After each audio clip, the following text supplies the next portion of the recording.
Thank you, Mr. Chairman. Ladies and gentlemen, I'd like you all to strip off your tops and exchange it with the person next to you. It was worth a try. But we often believe what people in authority tell us to believe. In the 1950s, every American believed in the American dream.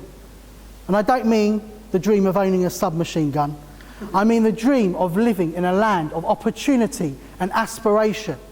But something happened to change all that and make every American question their future. In October 1957, Russia beat America in the space race. America was shocked.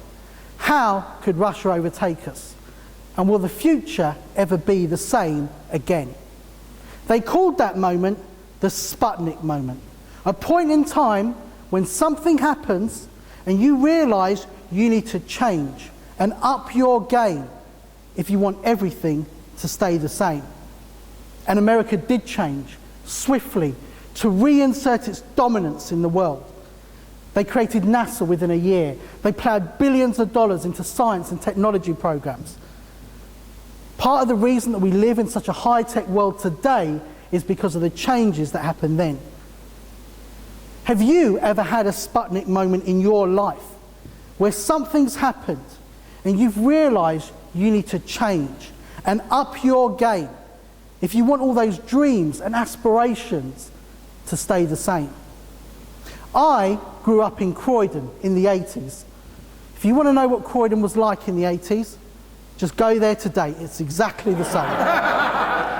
Like Stonehenge, but with windows.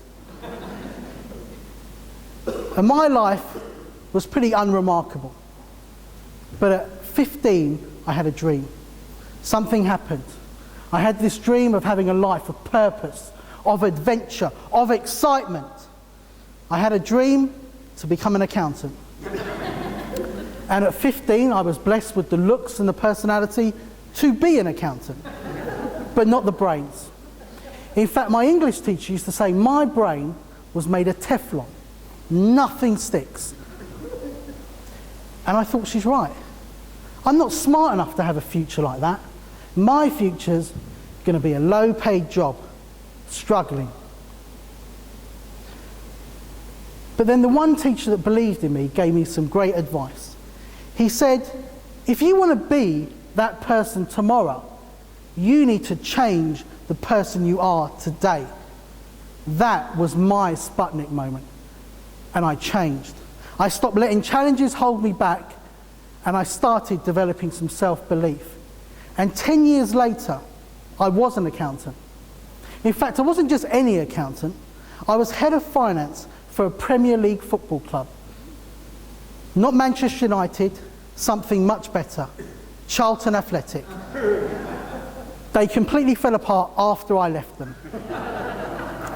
But Charlton had their own Sputnik moment 10 years before they got to the Premier League.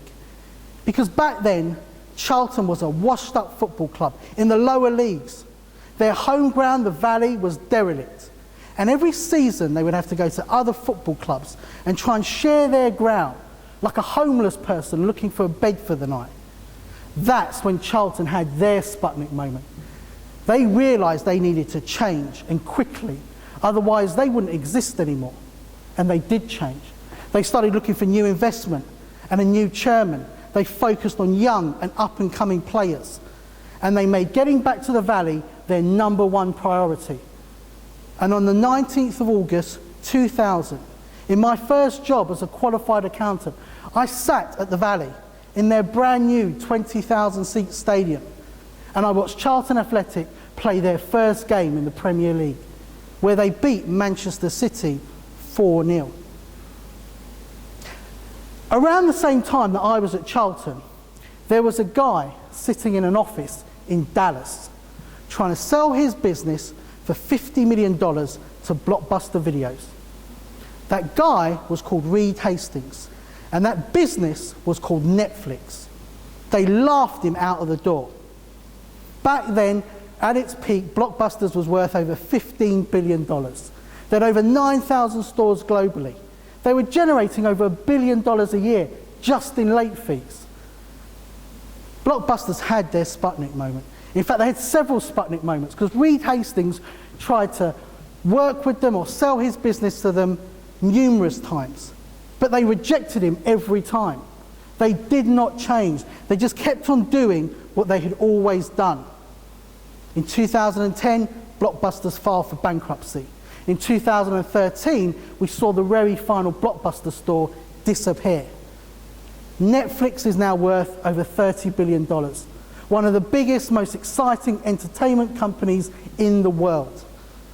I want you guys to live like Netflix, not like Blockbusters. So always be looking for that Sputnik moment in your life. And when it happens, rip off your shirt, up your game, and change.